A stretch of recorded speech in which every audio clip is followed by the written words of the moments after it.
वेदान्ताचार्यवर्यो मे सन्निधत्तां सदाकृते रामानुजदयापात्रं ज्ञानवैराग्यभूषणं श्रीमद्वेङ्कटनाथार्यं वन्दे वेदान्तदेशिकं लक्ष्मीनाथसमारम्भां नादयामुनमध्यमाम् अस्मत् आचार्यपर्यन्तां वन्दे गुरुपरम्परां ज्ञानानन्दमयं देवं निर्मलस्फटिकाकृतिम् आधारं सर्वविद्यानां हयग्रीवमुपास्महे यस्याभवत् भक्तजनार्तिहन्तुः पितृत्वम् अन्येषु अविचार्यतूर्णं स्तम्पे अवतारतम् अनन्यलभ्यं श्रीलक्ष्मीनृसिंहं शरणं प्रपद्ये दिशन्तु मे देव सदा त्वदीयाः दयातरङ्गानुचराः कटाक्षाः श्रोत्रेषु पुंसाम् अमृतं क्षरन्तीं सरस्वतीं संश्रितकामधेनुम् नीलातुङ्गस्तनगिरितटे शुद्धमुद्बोध्य कृष्णं पाराद्यं स्वं श्रुतिशतशिरःसिद्धमध्यापयन्ति चोत्सृष्टायां सरजनिगलितं या बलाग्रद्धबुद्ध्यै गोतादस्यै नमिदमिदं भूय एवास्तु भूयः अन्नवयल पुதுவை ஆண்டாள் அரங்கற்கு பண்ணு திருப்பாவை பல்பதிகம் இன்னிசையால் பாடிக் கொடுத்தால் நற்பாமாலை பூமாலை சூடிக் கொடுத்தாலை சொல்லு சூடிக் கொடுத்த சுடர்குடியே தொல்பாவை பாடி அருளவல்ல பல்வலையாய் நாடி நீ வேங்கடவர்க்கு என்ன விதி என்னையும் மாற்றம் நாம் கடவா வண்ணமே நல்கு வேயர்புகள் வில்லிபுத்தூராடிப்பூரம் மேன்மேலும் மிக விளங்க விட்டு ஜெத்தன் தூய திருமகளாய் வந்தரங்கனார்க்கு துழாய் மாலை முடி சூடிக் கொடுத்த மாதே நேயமுடன் திருப்பாவை பாட்டாரைந்தும் நீ உரைத்த தையொரு திங்கள் பாமாலை ஆய புகழ் 100 43 அன்புடனே அடியேனு கருள் செய் நீயே. நம சதசே. திருப்பாவையினுடைய 28வது பாசுரத்தை இன்னைக்கு நாம் அனுசந்தானம் பண்ணணும். ஒவ்வொரு பாசுரத்திலும் ஒரு விசேஷம் என்றால் இந்த பாசுரம் ரொம்ப ரொம்ப விசேஷம்ன்ட்டு நாம் அனுபவிக்கணும். அந்த அளவில் ஆண்டாள் நாச்சியார் இந்த பாசுரத்தில் வேதாந்த விழுப்பொருள்களை எல்லாம் சுருக்கி வேதமனைத்துக்கும் வித்தான அந்த கோதை தமிழை நமக்கு அனுகிரகித்திருக்கின்றார். அந்த அனுபவத்தை நாம் அனுபவிப்பதற்கு முன்பாக வழக்கம் போல் சுவாமி நிகமாந்த மகாதேசிகன் கோதா பிராட்டியினுடைய பெருமையை போற்றி நமக்கு அனுகிரகித்திருக்கின்ற அந்த கோதாஸ்துதியிலிருந்து 28வது ஸ்லோகத்தை அனுசந்தானம் பண்ணிவிட்டு தொடர்ந்து திருப்பாவியினுடைய 28வது பாசுரத்தினுடைய ஸ்வாபதேச உள்ளுரை பொருள்களை நாம் உணர்வதற்கு முயற்சி பண்ணுவோம். சதமக மணிநீலாச்சாரு கல்ஹாரஹஸ்தா स्तनपर नमिदांगी चांत्रवात्सल्य सिंधु अलग मिनिकिताभि शक्रा कृष्णनाथाः विलसति हृदि गोता विष्णुचित्तात्मजानः. இது கோதாஸ்துதியினுடைய 28வது ஸ்லோகம். இந்த ஸ்லோகத்திலே சுவாமி நிகமாந்த மகாதேசிகன் கோதா பிராட்டியினுடைய திருமேனி சௌந்தரியத்தை அனுபவித்து அந்த ஸ்லோகத்தை அமைத்திருக்கின்றார். இந்திரநீலமணி போன்ற நீல நிறம் உடையவளாக அழகிய செங்கை நீர்ப்பூவை தன் கையிலே தாங்கியவளாக உன்னுடைய ஸ்தனபாரத்தினால் வளைந்த திருமேனியை கொண்டவளாக கடலை போன்ற மிகுந்த அன்பின் நிலைக்கலமாக இருக்கின்ற கோதா பிராட்டியே, உன்னுடைய கூந்தலில் நீ சூடிக் கொடுத்த அந்த மாலையை அல்லவா எம்பெருமான் தனக்கு உகந்ததாக ஏற்றுக்கொள்ளும்படி எம்பெருமானை நீ வசப்படுத்தி விஷ்ணு சித்தரின் புதல்வியாகிய நமது கோதா பிராட்டியாக இருக்கின்றாய். ஆகவே விஷ்ணு சித்தரின் புதல்வியாகிய கோதா பிராட்டியே, நீ எங்கள் உள்ளத்தில் விளங்க வேண்டும் என்று பிரார்த்திப்பதாக இந்த ஸ்லோகத்தினுடைய அர்த்தத்தை பெரியவர்கள் நமக்கு சொல்லுவார்கள். இந்த அளவிலே இந்த கோதாஸ்துதியினுடைய 28வது ஸ்லோகத்தினுடைய அர்த்தத்தை அனுபவித்துவிட்டு தொடர்ந்து திருப்பாவையினுடைய 28வது பாசுரமாகிய இன்றைய பாசுரத்தினுடைய அர்த்த விசேஷங்களை நாம் அனுபவிப்போம். கறவைகள் பின் சென்று காணம் சேர்ந்து உண்போம், அறிவொன்னுமில்லாத வாய்க்குலத்து உந்தன்னை பிறவி பெருந்துணை புண்ணியம் யாமுடையோம், குறைவொன்றுமில்லாத கோவிந்தா உந்தன்னோடு உறவேல் எமக்கெங்கு ஒழிக்க ஒழியாது, அறியாத பிள்ளைகளோம் அன்பினால் உந்தன்னை சிறுபேர் அழைத்தனவும் சீறி அருளாதே, இறைவா நீ தாராய் பறையேலூர் எம்பாவாய் என்பது இந்த பாசுரம். இப்படி இந்த பாசுரத்தினுடைய வரிகளை பதம் பதமாக பிரித்து நாம் வாசித்தாலே இந்த பாசுரத்தில் ஆண்டாள் சொல்லுகின்ற அந்த வெளிப்படையான அர்த்தம் நம் உள்ளத்திலே ஸ்புரிக்கும். ஆனால் அந்த வெளிப்படையான அர்த்தத்தை விட வேதாந்தமாக விரித்து பொருள் கொள்கின்ற வகையிலே ஆண்டாள் நாச்சியார் பல விழுமிய பொருட்களை உட்பொருளாக உள்ளுரையாக அனுகிரகித்திருக்கின்றாள் என்பதனால் இதை சற்று உள்ளுரை பொருளை நாம் அனுபவிக்கின்ற வரையில் ஒரு சிறிதளவாவது அனுபவிப்போம் என்று இந்த சத்சங்கத்திலே பிரார்த்திக்கின்றேன். ஒரு முக்கியமான விஷயம் நாம் கவனிக்கணும். 27, 28, 29 இந்த 3 பாசுரங்களையும் ஒரு சங்கிலி போன்று ஒன்றுக்கொன்று தொடர்புடையதாக அமைத்து நமக்கு அனுகிரகம் பண்ணியிருக்கின்றால் ஆண்டாள் நாச்சியார். 27வது பாசுரத்தின் தொடர்ச்சியாகத்தான் இந்த பாசுரம் அமைந்திருக்கின்றது என்று அனுபவிக்க வேண்டும்.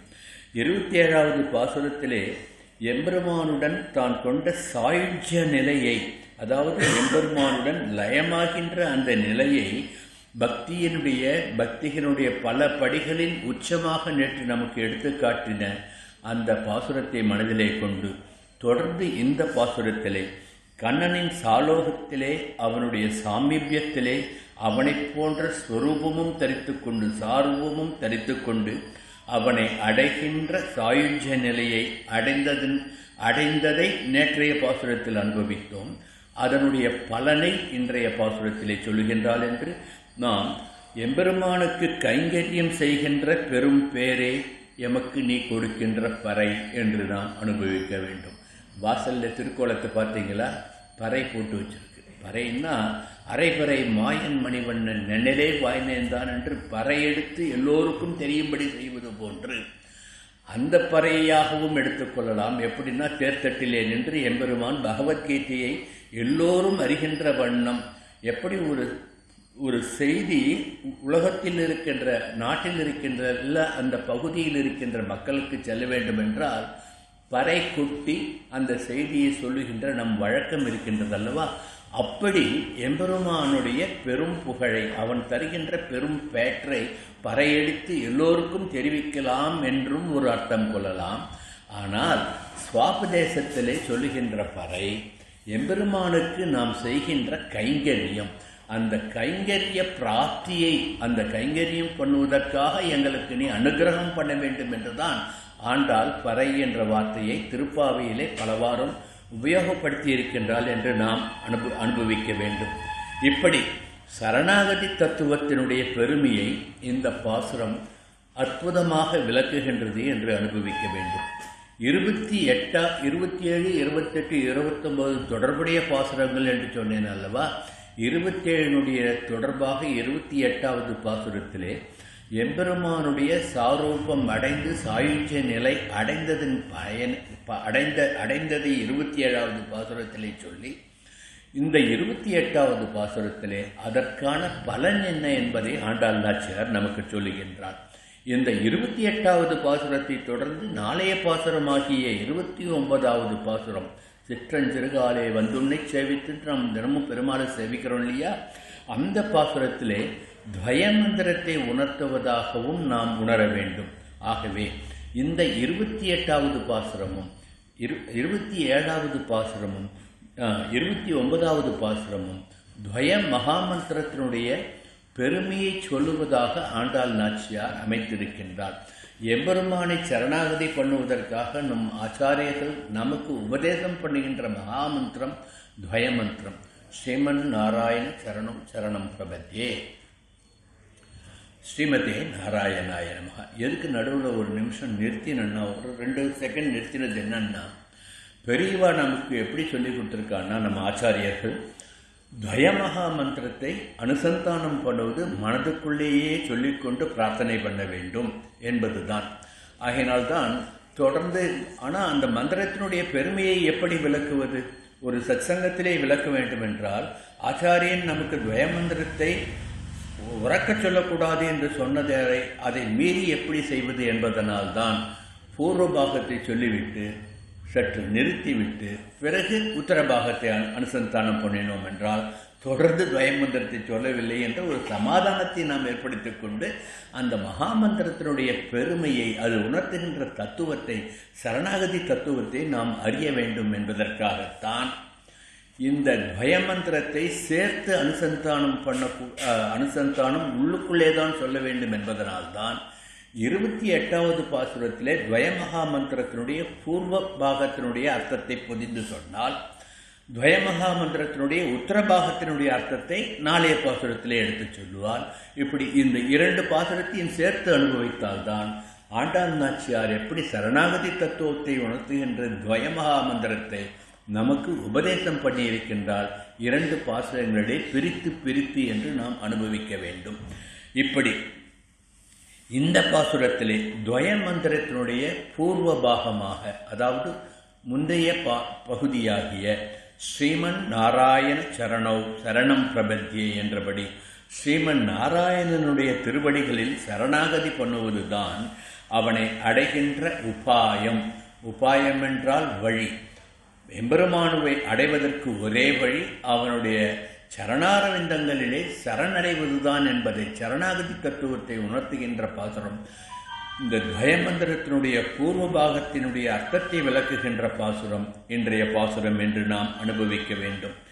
இதை நாம் மனதுக்குள்ளே கொள்ள வேண்டும், உள்வாங்க வேண்டும் என்றால், எம்பெருமான் நம்மாழ்வாரை எப்படியெல்லாம் அலைக்கழித்து அவருக்கு கடைசியில் அவருடைய சரணாகதியை ஏற்றுக்கொண்டான் என்பதையும் சற்று நாம் நோக்க வேண்டும்.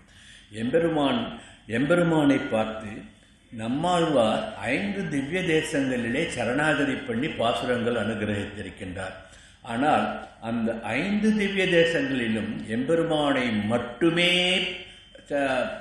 மங்களாசாசனம் பண்ணி, பிராட்டியை சேர்க்காமல் எம்பெருமானை மட்டும் மங்களாசாசனம் பண்ணினதால் நம்மாழ்வாருக்கு அந்த 5 திவ்ய தேசங்களிலும் எம்பெருமான் சரணாகதியை ஏற்றுக்கொள்ளவில்லை என்று அவருடைய பாசுர வாயிலாகவே நாம் அனுபவிப்போம்.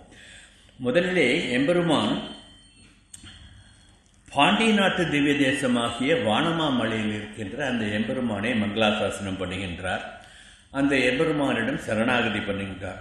நோற்ற நோன்பிலேன் நுண்ணறிவு ஒன்றிலேன், இனி உன்னை விட்டு ஒன்றும் மாற்றுகில்லேன், அரவினனே அம்மானே சேற்றுத்தாமரை சென்னலொடு மலர் சிறீவரமங்கல நகர் வீட்டிருந்த எந்தாய் உனக்கு மிகையல்ல நங்கே என்று அந்த சிறீவர மங்கல நகர் என்று போற்றப்படுகின்ற அந்த வானமாமலை திவ்ய தேசத்திலே இருக்கின்ற எம்பெருமானை நினைத்து மங்களாசாசனம் பண்ணி சரணாகதி பண்ணினார் நம்மாழ்வார். அதைத் தொடர்ந்து 10 பாசுரங்களிலே நம்மாழ்வார் பாசுரங்கள் அனுகிரகித்திருக்கின்றார். ஆனால் எம்பெருமான் அந்த சரணாகதியை ஏற்றுக்கொள்ளவில்லை. அடுத்து சோழ நாட்டு திவ்ய தேசமான திருக்குடந்தை 6ஆவதிடம் போய் சரணாகதி பண்ணுவோம் என்று 6ஆவதனை நினைத்து பாசுரங்கள் சொல்லுகின்றார். அதிலே ஒரு பாசுரம் அனுபவிப்போம். ஆறாமதே அடியேன் உடலம் நின்பால் அன்பாயே, நீராய் அலைந்து கரைய உருக்குகின்ற நெடுமாலே என்றும் என்னால் செய்கேன் யாரே கலைகன் என்னை என் செய்கின்றாய், உன்னால் அல்லால் யாவராலும் ஒன்று குறைவேண்டேன் கண்ணார். அப்படியே இருக்கட்டும். கண்ணார் மது சொல் குடந்தை கிடந்தாய் அடியேன் அருவாழ்நாள் சென்னால் என்னால் அன்னால் உன்தால் பிடித்தே சில காணேனே என்று திருக்குடந்தையிலே 6ஆவது பெருமாளிடம் சென்று சரணாகதி பண்ணினார். அங்கேயும் தாயாரை நினைக்காமல் எம்பெருமானை மட்டும் சரணாகதி பண்ணினதால் அந்த சரணாகதியை எம்பெருமான் ஏற்றுக்கொள்ளவில்லை. இப்படி திருக்குடந்தையிலே 10 பாசுரங்கள் பாடியும் நம்மாழ்வாருடைய சரணாகதி பலிதமாகவில்லை. அடுத்து மலைநாட்டு திருப்பதிக்கு போய் பார்க்கலான்ட்டு மலைநாட்டு திருப்பதியான திருவல்லவாழ் போய் அங்கே இருக்கிற எம்பெருமானை சரணாகதி பண்ணுகின்றார். மானோய் நோக்கு நல்லீர் வைகளும் வினையேன் மெலிய வானார் வன்கமுகும் மதுமல்லிகையும் கமழும் தேனார் சோலைகள் சூழ் திருவல்லவாழ் உரையும் கோனாரை அடியேனை அடிகூடுவது என்றுகளோ என்று அந்த எம்பெருமானை சரணாகதம் பண்ணார். அங்கேயும் தாயாரை நினைக்காமல் சரணாகதி பண்ணினதால் திருவல்லவாழ் எம்பெருமானும் அந்த சரணாகதியை ஏற்றுக்கொள்ளவில்லை. 10 பாசுரங்கள் அனுகிரகித்தால் பலன் கிடைக்கவில்லை. அடுத்து ஆழ்வார், சரி ஒவ்வொரு திவ்ய தேசமாக சென்று பாடிவிட்டோம், நமக்கு சரணாகதி பலிதகமாகவில்லை, சர்வம் கிருஷ்ணார்ப்பணமஸ்து இல்லையா, அதனால் கிருஷ்ணனை நினைத்து பாடுவோம் என்று நினைத்து கிருஷ்ணாவதாரத்தினுடைய பெருமையை சொல்கின்ற வகையில் அவனை மட்டும் சரணாகதி பண்ணுகின்ற வகையில் பிறந்தவாறும் வளர்ந்தவாறும் பெரிய பாரதம் கை செய்து ஐவர்க்கு திறங்கள் காட்டி இட்டு செய்து போன மாயங்களும் நிறம் தன் ஊடுபுக்கு என் ஆவியை நின்று நின்று உருக்கி உண்கின்ற இச்சிறந்தவான் சுடரே உன்னை என்றுகொள் சேர்வதுவே என்று என் ஆவியை உருக்கி என்னுள்ளே புகுகின்ற எம்மானே கிருஷ்ணா, உன்னுடைய திருவடிகளை என்றுகொள் நான் அடைவது என்று பிரார்த்தனை பண்ணுகின்றார். கிருஷ்ணனும் அவரை கைவிட்டு விட்டான். அவருடைய சரணாகதம் ஏற்றுக்கொள்ளப்படவில்லை. காரணம், பிராட்டியை நினைத்து சரணாகதம் பண்ணவில்லை. என்ன, பிராட்டி தானே புருஷகாரி இல்லாமல் சரணாகதி பலிக்காதே என்பதை இப்படி ஆழ்வார் பாசுரங்களிலிருந்து எம்பெருமான் நமக்கு உணர்த்து துவயமகா மந்திரத்தினுடைய மேன்மையை உணர்த்துகின்றார். அடுத்து பார்த்தார் ஆழ்வார், இத்தனை திவ்ய தேசம் போனோம், நமக்கு பலன் கிடைக்கல, கிருஷ்ணனையே நினைச்சு சொன்னோம், நம்மளுடைய சரணாகதி ஏற்கப்படவில்லை. ஆகவே திருவேங்கடத்து எம்பெருமானை போய் சரணாகதி பண்ணுவோம் என்று திருமலையிலே எழுந்திருக்கின்ற ஸ்ரீனிவாசனை நினைத்து சரணாகதி பண்ணுகின்றார். உலகமுண்ட பெருவாயா என்று ஆரம்பித்து, இன்னைக்கு இந்த உலகமுண்ட பெருவாயாக்கு கடைசியில் ஒரு விளக்கம் சொல்றேன். உலகமுண்ட பெருவாயா என்று ஆரம்பித்து பாசுரங்கள் அனுகிரகிக்கிறார். அகலகில்லேன் இறையும் என்று அலர்மேல் மங்கை உரை மார்வா நிகரில் புகழாய் உலகம் ஒன்றுடையாய் என்னை ஆழ்வானே நிகரில் அமரர் முனிக்கணங்கள் விரும்பும் திருவேங்கடத்தானே புகழொன்றுமில்லா அடியேன் உன் அடிக்கீழ் அமர்ந்து புகுந்தேனே என்று திருவேங்கடத்தில் சென்று திருவேங்கடமுடியானை அகலகில்லேன் உரையும் என்று அலர்மேல் மங்கை உரைகின்ற அந்த எம்பெருமானை தாயாருடன் சேர்த்து பிரவர்த்தி பண்ணினான், சரணாகதி பண்ணினான். சரணாகதம் பலித்து விட்டது. ஆக மற்ற திவ்ய தேசங்களில் தாயார் இல்லாமல் நம்மாழ்வார் சரணாகதி பண்ணிய பொழுது அதை ஏற்காத எம்பெருமான் திருவேங்கடத்திலே அகலகில்லேன் உரையும் என்று அலர்மேல் மங்கை உரைகின்ற அந்த திருமார்பை உடைய எம்பெருமானை தாயாரையும் சேர்த்து சரணாகதி பண்ணவுடன் அடிக்கீழ் அமர்ந்து புகுந்து அடியீர் வாழ்வினை என்று அருள் கொடுக்கும் படிக்கேழில்லா பெருமானை பழனக்குருகூர் சடகோபன் முடிப்பான் சொன்ன 1000 திருவேங்கடத்துக்கு இவை 10 பிடித்தார் வீட்டிலிருந்து பெரியவானுள் நிலவுவாரே என்று எம்பெருமானுடைய அனுகிரகம் கிடைத்தது. வைகுந்தத்தில் உலவுகின்ற அந்த பெருமை, நித்திய சூரியகளைப் போன்று முக்தாத்மாவாக நிலவுகின்ற அந்த பெருமையை எம்பெருமான் ஸ்ரீனிவாசன் அலர்மேல் மங்கையையும் சேர்த்து அனுபவித்ததனால், பிராட்டியையும் சேர்த்து சரணாகதி பண்ணதனால் அவருக்கு அனுகிரகம் பண்ணினான் என்பதை திருவாய்மொழி பாசுரங்களில் இருந்து, நம்மாழ்வார் பாசுர வரிகளிலிருந்து நமக்கு எம்பெருமான் உணர்த்துகின்றான். ஆகவே துவயமகா மந்திரத்தினுடைய மேன்மையை உணர வேண்டும் என்பதற்காக ஆழ்வாரை பல திவ்ய தேசங்களில் அலையவிட்டு ஆழ்வார் தனக்கு மட்டும் பண்ணின சரணாகதியை ஏற்றுக்கொள்ளாமல் தன்னுடைய பிராட்டியினுடன் சேர்த்து தன்னை சரணாகதி பண்ணின பொழுது உடனே ஏற்றுக்கொண்டான் திருமலையிலே என்று அனுபவிப்பார்கள் பெரியவர்கள். அந்த அளவிலே துவயமகா மந்திரத்தினுடைய பாசுர விசேஷத்தை நாம் அனுபவிக்க வேண்டும். 40 பாசுரங்கள் பாடியும் நம்மாழ்வாருக்கு அவர் தனியாக செய்த சரணாகதியை ஏற்றுக்கொள்ளாத எம்பெருமான் தொண்டரடிப்புடியாழ்வார் 45 பாசுரங்களில் துவயமகா மந்திரத்தை சொல்லி துவயமகா மந்திரத்தின் மேன்மையையும் சரணாகதியினுடைய மேன்மையும் உணர்த்திய பொழுது நம் ஆண்டாள் என்ன பண்ணார், 2 பாசுரங்களில் துவயமகா மந்திரத்தினுடைய பெருமையை சொல்லிவிட்டார். ஆழ்வார்கள் 40 பாசுரம் 45 பாசுரம்னு அனுகிரகித்தார். அவையெல்லாம் நமக்கு ரத்தினமாக கிடைத்தது, அது வேறு விஷயம். இருந்தாலும் இங்கே நம் மனசில் என்ன பண்ணணும்னா, தனியாக எம்பெருமானை சரணாகதம் பண்ணினதால் அந்த சரணாகதி ஏற்கப்படவில்லை. ஆனால் பிராட்டியுடன் சேர்த்து சரணாகதி பண்ணின பொழுது சரணாகதி ஏற்றுக்கொள்ளப்பட்டது. இதுதான் துவயமகா மந்திரத்தினுடைய பெருமை. ஸ்ரீமன் நாராயண சரணம் சரணம் பிரபத்யே. இங்கே எப்படி ஆரம்பிக்கிறது மந்திரம்? ஸ்ரீ மண்ணுகின்ற ஸ்ரீமன் நாராயணன்ட்டு பிரிக்கணும். ஸ்ரீ யார்? தாயார். தாயார் மண்ணு சேர்ந்திருக்கின்ற அந்த நாராயணனை சரணம் சரணம் பிரபத்யே, அவனுடைய சரணங்களில் நாம் பிரபத்தி பண்ணுவோம், சரணாகதி பண்ணுவோம் என்று இந்த துவயமகா மந்திரத்தினுடைய பூர்வபாகத்தை இந்த பாசுரத்தினுடைய உட்பொருளாக ஆண்டாள் நாச்சியார் நமக்கு அனுகிரகம் பண்ணியிருக்கின்றார். இப்படி ஆழ்வார்கள் பல்வேறு பாசுரங்கள் 40 பாசுரம் பாடினார், 45 பாசுரம் பாடினார் தொண்டரடிப்புடி ஆழ்வார்.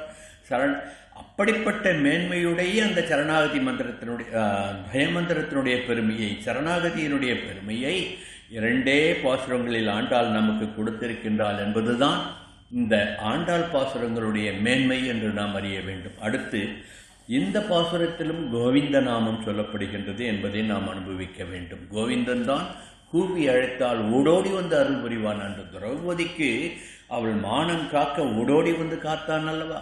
ஆதி மூலமே என்று கதறிய அந்த ஆணையனுடைய துயர் கெடுத்தான் அல்லவா? அப்படிப்பட்ட கோவிந்த நாமத்தினுடைய பெருமையை கீழ்ப்பாசுரங்களிலே நாம் பறக்க அனுபவித்தோம். திகட்ட அனுபவித்ததை மனசிலே எடுத்துக்கொள்ளுங்கள். அதை நினைத்துக்கொண்டு இந்த பாசுரத்திலும் நாளைய பாசுரத்திலும் நாளைக்கு மறுநாள் சொல்ல போகின்ற பாசுரத்திலும் 3 முறை கோவிந்த நாமம் சொல்லி கோவிந்தனுக்கு மங்களாசாசனம் பண்ணுவார் ஆண்டாள்.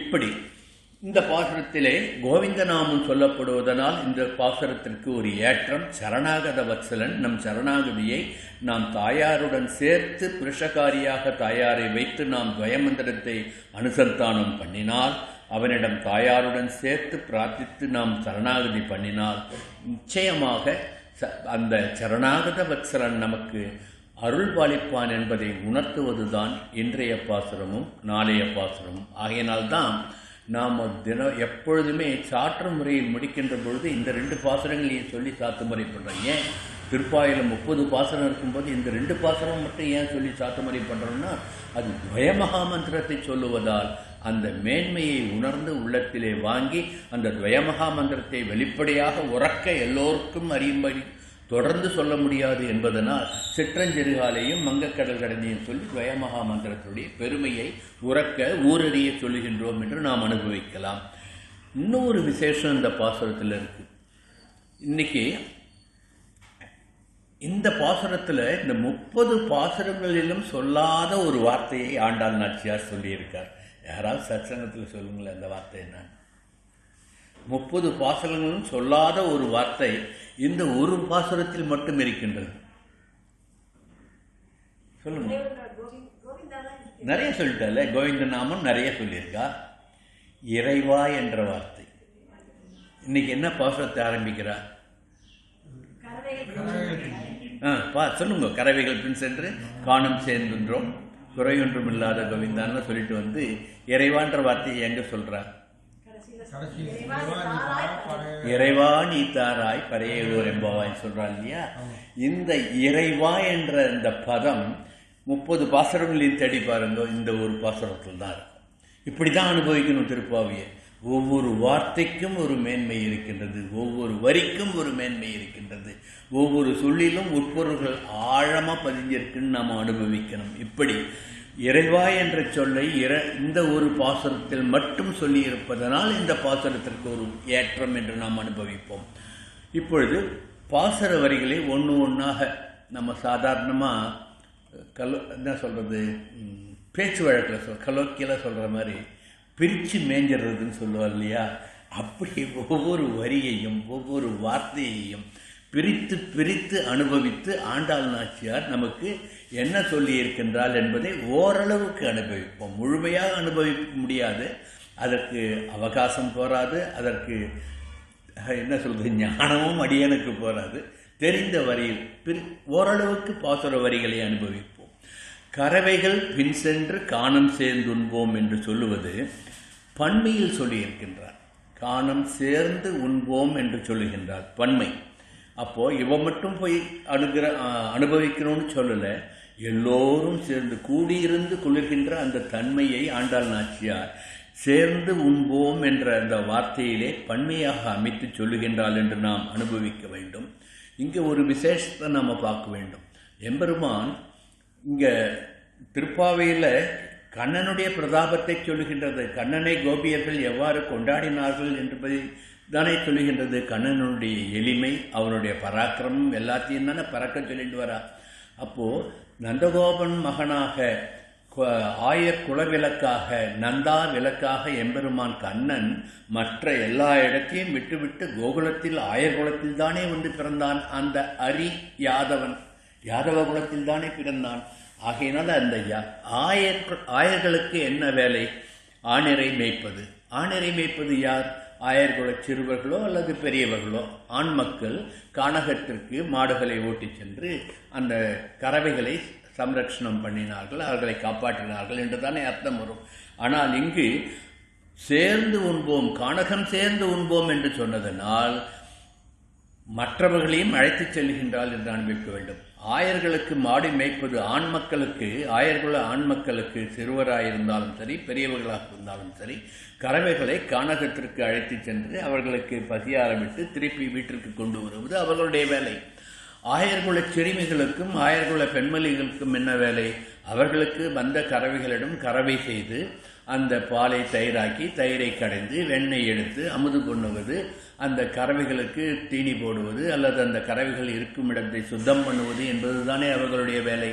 அப்படி இருக்க கறவைகள் பின் சென்று கானம் சேர்ந்து உண்போம் என்று பன்மையில் அழைத்ததனால் ஆயர்குலத்தில் இருக்கின்ற ஆயர்களையும் ஆயர்குல பெண்மணிகளையும் சேர்ந்து அழைத்து சென்று கானகத்திற்கு சென்று அனுபவித்தார் என்று ஒரு அர்த்தம் கொள்ள வேண்டும். இப்படி கூடியிருந்து குளிர்கின்ற தன்மையை இந்த பாசுரம் நமக்கு எடுத்து காட்டுகின்றது. ஏன் எல்லோரையும் அழைத்து சென்றால் என்றால் நோன்பு நல்லபடியாக நோற்று முடித்தாகிவிட்டது. நேற்றே எம்பெருமான் வேண்டிய பறை, கைங்கரியமாகிய பறை, வேண்டிய அணிகலன்கள் அனைத்தையும் கொடுத்து விட்டான், தன் சொரூபத்தையும் கொடுத்து விட்டான். பரமபதத்திலே எம்பெருமானுடன் ஐக்கியமாகின்ற நிலையையும் காட்டிவிட்டான். ஆகவே அந்த நோன்பினுடைய பலனை கொண்டாட வேண்டாமா?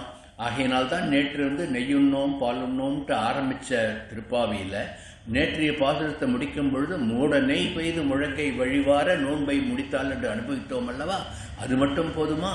அந்த பலனை எல்லோருடனும் சேர்ந்து அனுபவிக்க வேண்டும் என்பதற்காக தங்களுடைய குலத்தொழில் கானகத்திற்கு ஆணிரைகளை ஓட்டிச் சென்று அவர்களை மேய்த்து திருப்பி வீட்டிற்கு கொண்டு வருவதுதானே. ஆகையினால் கானகத்திற்கு ஆயர் சிறுமியர்களையும் ஆயர் சிறுவர்களையும் பெண்மணிகளையும் அனைவரையும் அழைத்துச் சென்று கானகத்தில் சேர்ந்து உண்டு தங்களுடைய இந்த நோன்பின் பலனை ஆண்டாள் அனுபவித்தால், நோன்பின் வெற்றியை ஆண்டாள் கொண்டாடினாள் என்றும் சுவாபதேசம் நாம் அனுபவிக்கலாம். இது ஒரு அனுபவம் தான். பாசுர வரிகளிலிருந்து எப்படியெல்லாம் நாம் அனுபவிக்கலாம் என்பதுதான். கறவைகள் பின் சென்று காணும் சேர்ந்து உண்போம் என்பதை வேறு விதமாக நினைத்து பார்ப்போம். உண்போம் என்ற ஒரு சொல் தான் இங்கு முக்கியமான சொல். உண்போம் என்பது உண் என்ற வேர்ச்சொல்லிலிருந்து வருகின்றது. ஒவ்வொரு வார்த்தைக்கும் ஒரு மூலமான வார்த்தை இருக்கும் இல்லையா? ரூட் என்று சொல்லுவார்கள் ஆங்கிலத்திலே. அப்போ உண் என்ப வார்த்தை தான் உண்போம் என்பதற்கு மூல வார்த்தையாக இருக்கின்றது அல்லவா? வேர்ச்சொல்லாக இருக்கின்றது அல்லவா? ஆகவே உண் என்ற வார்த்தையினுடைய அர்த்தம் என்ன என்று யோசித்து பாருங்கள். உண் என்றால் சாப்பிடுதல், புசித்தல் செய்தல், விழுங்குதல், உட்கொள்ளுதல், அனுபவித்தல், பொருந்தியிருத்தல், ஒத்திருத்தல், கவர்தல் செய்தல் என்றெல்லாம் நிகண்டுவில் பார்த்தீங்கன்னா, அகராதியில் பார்த்தீங்கன்னா இத்தனை அர்த்தம் வரும் உண் என்ற ஒரு வேர்ச்சொல்லுக்கு. இத்தனை அர்த்தங்களில் நாம் இந்த பாசுரத்தினுடைய அர்த்தத்தை உள்வாங்க வேண்டும் என்றால் பொருந்தியிருத்தல், ஒத்திருத்தல் என்ற இந்த 2 வார்த்தைக்கு மட்டும் இதுக்கு அர்த்தமாக நம்ம எடுத்துட்டோம்னா, கறவைகள் பின் சென்று கானகம் சேர்ந்து உண்போம், கானம் சேர்ந்து உண்போம் என்று சொன்னது கறவைகள் என்பதுடைய உட்பொருள் ஆச்சாரியர்கள் என்று எடுத்துக்கொண்டோம் என்றால், கீழேவே கற்றுக்கறவை கடங்கள் பல கறந்து பாசுரங்களில் ஒரு உதாரணமாக சொல்லி பூடகமாக ஆச்சாரியர்களுடைய பெருமையை பேசினால் என்று அனுபவித்தோம் அல்லவா? அதையும் மனதில் நிறுத்திக் கொள்ளுங்கள். இப்படி கறவைகள் என்பது இங்கு ஆச்சாரியன் என்று நாம் உட்பொருளாக உணர வேண்டும். இதைத்தான் திருமழிசை பிரான் நான்முகன் திருவந்தாதியினுடைய முதல் பாசுரத்தை ஆரம்பிக்கின்ற பொழுது அறிவித்தேனாள் பொருளை சிந்தாமல் கொன்மீர் சேர்ந்து நேர்ந்து என்று சொல்லுவார். ஆகையினால ஆள் பொருளை அறிவித்தேன் சிந்தாமல் கொள்ளுங்கள் என்று சிஷ்யர்களை அழைத்து ஆச்சாரியன் எப்படி அனுகிரகம் பண்ணுகின்றார்களோ அதுபோன்ற கறவைகள் பின் சென்று காணம் சேர்ந்துண்ணும் என்ற பாசுரத்தில் கறவைகள் என்பதை நாம் ஆச்சாரியன் என்ற அர்த்தத்தில் எடுத்துக்கொண்டோம் என்றால் பின் சென்று என்பதற்கு ஆச்சாரியனை நாடி செல்கின்ற சிஷ்யர்களாகிய நம்மை சொல்லுகின்றால் ஞானம் பெற வேண்டும் என்று ஆச்சாரிய உபதேசம் பெற வேண்டும் என்று யாரெல்லாம் நினைக்கின்றார்களோ அந்த பக்தர்களை சொல்லுகின்றாள் என்று நாம் இதற்கு உட்பொருளாக நாம் அனுபவிக்க வேண்டும். இதைத்தான் சுவாமி நிகமாந்த மகாதேசிகன் அமிர்தாஸ்வாதினி என்ற ஒரு திவ்ய பிரபந்தத்திலே அற்புதமாக ஒரு பாசுரத்திலே விளக்கியிருப்பார். பறக்கும் புகழ்வரும் பைம்பொருள் வாய்த்திடும் பத்தர்களாய் இறங்கியவர்க்கு இவை ஈந்தால் அறமுலது என்று எம்பார் கறக்கும் கருத்துடை தேசிகர் கன்றென நம்மை எண்ணி சுரக்கும் சுரவைகள் போல் சுரைகின்றனர் சொல்லமுதே என்று சுவாமி தேசிகன் சொல்லுவார் ஆச்சாரியனுடைய பெருமையை. இவனுக்கு அறம் தெரிய வேண்டும் என்பதற்காக மட்டும் அல்லது இந்த அறத்தை நமக்கு உபதேசம் பண்ணினான் என்று தம் புகழை போற்ற வேண்டும் என்பதற்காக ஆச்சாரியர்கள் அனுகிரகிக்கவில்லை. தன் கன்றுக்கு எப்படி பசுவானது நினைத்த மாத்திரத்திலே பால் சுரந்து கொடுக்கின்றதோ அதுபோன்று நம் நல்லாசிரியர்கள், நல்ல குருமார்கள், நல்ல ஆச்சாரியர்கள் நல்ல சத்சிஷ்யனை கண்டவுடன் ஆர்வமுடன் பாரிப்புடன் அவருக்கு அத்தனை ஞானத்தையும் அனுகிரகம் படுகின்றார்கள் என்று சுவாமி தேசிகன் அனுபவத்தை தான் கறவைகள் பின் சென்று காணம் சேர்ந்துண்போம் என்பதில் கறவைகள் என்பதை ஆச்சாரியன் என்று எடுத்துக்கொண்டார். அவரோடு ஒன்றி பின் செல்கின்ற நம்மை ஆச்சாரிய உபதேசம் பெறுகின்ற சத் சிஷ்யர்களை ஆண்டாள் நாச்சியார் இங்கு உட்பொருளாக உள்ளுரை பொருளாக உணர்த்துகின்றார் என்பதை உணர்த்தி எம்பெருமானை சரணடைய வேண்டும் என்றால் அது ஒரு ஆச்சாரியன் மூலமாகத்தான் சென்று சரணடைய வேண்டும் என்ற கட்டாயப்படுத்துகின்ற நம் ஸ்ரீ வைஷ்ணவ தத்துவத்தையும் இங்கு உள்ளுரை பொருளாக சொல்லியிருக்கின்றாள் என்று நாம் உணர வேண்டும். இப்படி கறவைகள் பின் சென்று காணம் சேர்ந்துண்போம் என்ற இந்த வரியிலே உபாயம் என்ன என்பதை காட்டிவிட்டால், உபாயம் என்றால் வழி. எம்பெருமானை அடைவதற்கு வழி என்ன? நல்ல ஆச்சாரியனை அண்டி அவரிடம் நல்ல உபதேசம் பெற்று அவர் காட்டுகின்ற வழியிலே எம்பெருமானிடம் பிரபத்தி பண்ண வேண்டும். பிரபத்தி என்றால் சரணாகதி பண்ண வேண்டும். அப்படி நாம் எம்பெருமானுக்கு சரணாகதி பண்ணுவதற்காக நமக்காக எம்பெருமானிடம் நமது ஆச்சாரியர்கள் சரணாகதி பண்ணி நமக்கு அனுகிரகிக்கின்றார்கள் என்பதுதான் கறவைகள் பின் சென்று காணம் சேர்ந்துண்போம் என்ற இந்த பாசுர வரியிலே உட்பொருளாக ஸ்ரீ வைஷ்ணவ சித்தாந்தத்தினுடைய ஆதாரமான அடிப்படையான உண்மையை ஆண்டாள் நாச்சியார் நமக்கு எடுத்து காட்டுகின்றாள் என்றுதான் அனுபவிக்க வேண்டும். இதுதான் உள்ளுரை பொருளை அனுபவிக்கின்ற முறை. வெளிப்படையாக பார்த்தா ஏதோ கறவைகள் பின்னால் போய் காட்டில் உட்கார்ந்து எல்லாரும் நன்னா அமுது பண்ணிட்டு வந்தா சந்தோஷமாக வந்தான் தான் தோன்றும். ஆனால் உள்ளுரை பொருள் நமது சித்தாந்தத்தினுடைய பெருமையை, சரணாகதி தத்துவத்தை ஆச்சாரியன் மூலம் எப்படி நாம் உணர வேண்டும், அவ்வாறு உணர்ந்த வழி எது என்பதை நமக்கு காட்டுவதாக உபாயமாக ஆச்சாரியர்களை காட்டுகின்றாள் என்று நாம் அனுபவிக்க வேண்டும். இப்படி பக்தியினுடைய உச்ச நிலையில் எம்பெருமானுடைய சாயுஜ்ய நிலையில் இருக்கின்ற ஒரு முக்தாத்மாக்கள் பற்றி இந்த பாசுரத்தில் எம்பெருமான் கீதையிலே, பகவத்கீதையிலே ஊரறிய உலகறிய சொன்ன அந்த உபதேசத்தை உள்ளுரை பொருளாக சொல்லுகின்றாள் என்றும் அனுபவிக்கலாம். யோகினாம் அபிசர்வேஷாம் மத்கதேன அந்தராத்மா ஸ்ரத்தாவான் பஜதே யோமாம் சாமே யுக்த தமோமதா என்பது பகவத்கீதையிலே 6வது அத்தியாயத்திலே 47வது ஸ்லோகம். இங்கே பகவான் என்ன சொல்லுகின்றான் என்றால், உறுதியான நம்பிக்கையுடன் என்னுடன் இணைந்து என்னை தன் மனதிலே நிறுத்துபவர்கள், அன்புடன் சேவை செய்பவர்கள் என்னுடன் ஒன்றாக கலந்து விடுகின்றார்கள் என்று சாயுஜ்ய நிலை முக்தனுக்கு, ஒரு முக்தாத்மா எப்பொழுது எம்பெருமானுடன் அவனுடைய திருவடியில் லயமாவான் என்ற அந்த சாயுஜ்ய நிலையை பகவான் பகவத்கீதையிலே சொன்னதைத்தான் நேற்றைய பாசுரத்திலே சாயுஜ்ய நிலையை அனுபவித்தோம். அதை அந்த ஆனந்தத்தை, அந்த பேரானந்தத்தை தான் கறவைகள் பின் சென்று காணும் சேர்ந்து உண்போம் என்று இந்த பாசுரத்திலே சொல்லுகின்றாள் என்று நாம் அனுபவிக்க வேண்டும். பகவத்கீதையிலே பகவான் இன்னொரு ஸ்லோகமும் சொல்லி நமக்கு உபதேசம் பண்ணியிருக்கின்றார்.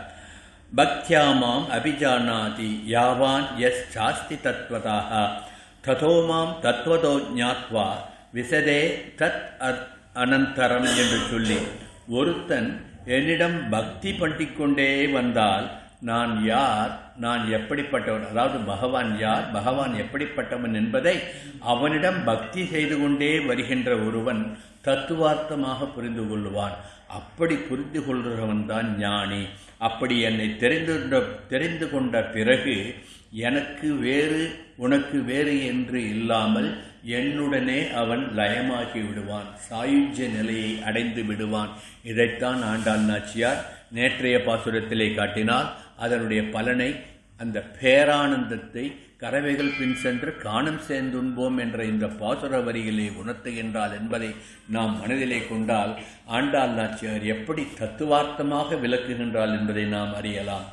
என்னை எனக்காகவே பக்தி பிரேமை பண்ணுபவனே ஞானி என்று பகவான் பகவத்கீதையிலே சொன்னதை பகவத்கீதையாகிய இந்த திருப்பாவையிலே ஆண்டாள் நாச்சியார் ஒரே வரியிலே கறவைகள் பின் சென்று காணம் சேர்ந்தும்போம் என்று அனுகிரகித்திருக்கின்றாள் என்றும் அனுபவிக்கலாம்.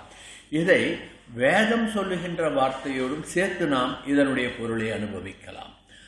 என்ன, வேதம் அனைத்துக்கும் வித்து என்று திருப்பாவையை வெறும் வார்த்தையாகவா சொன்னார்கள் பெரியவர்கள்?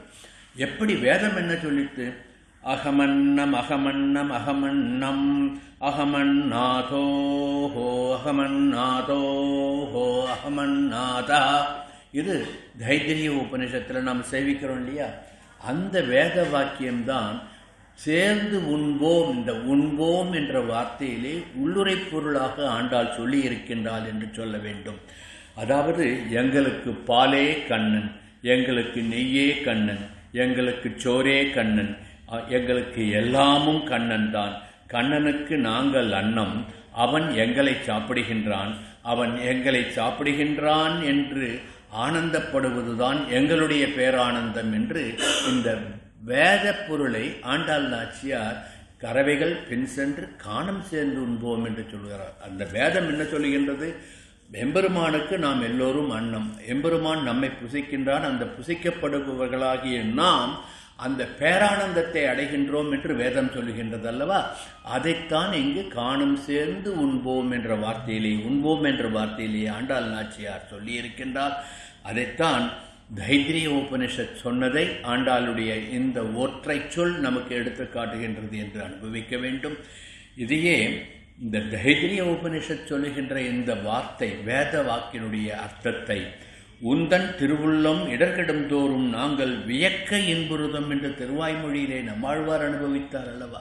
அப்படி அவனுடைய திருவுள்ளம் இடம்கெடும் தோறும் நாங்கள் வியக்க இன்புறுதும் என்று அவர்கள் படுகின்ற அந்த ஆனந்தத்தை தான், அந்த நேற்றைய பாசுரத்தில் சாயுஜ்ய நிலையில் எம்பெருமானிடம் சேர்ந்த அந்த ஆனந்தத்தை பேரானந்தமாக என்று அனுபவிக்கின்ற விதத்தில் ஆண்டாள் நாச்சியார் சொல்லுகின்றாள் என்று நாம் அனுபவித்தோம் என்றால், ஆடை உடுப்போம் அதன் மென்னே பார்த்தோரு மூட நெய் பெய்து முழங்கை வழிவார கூடியிருந்து குளிர்வோம் என்று 27வது பாசுரத்திலே, நேற்றைய பாசுரத்திலே சொல்லி அதனுடைய தொடர்ச்சியாக அந்த பாலில் சோறு கலந்தாற்போல், சோறில் நெய் கலந்தாற்போல் ஒன்றோடு ஒன்று கலந்து பிரிக்க முடியாத ஒரு நறுசுவையை, அறுசுவையை நமக்கு கொடுக்கின்றதல்லவா?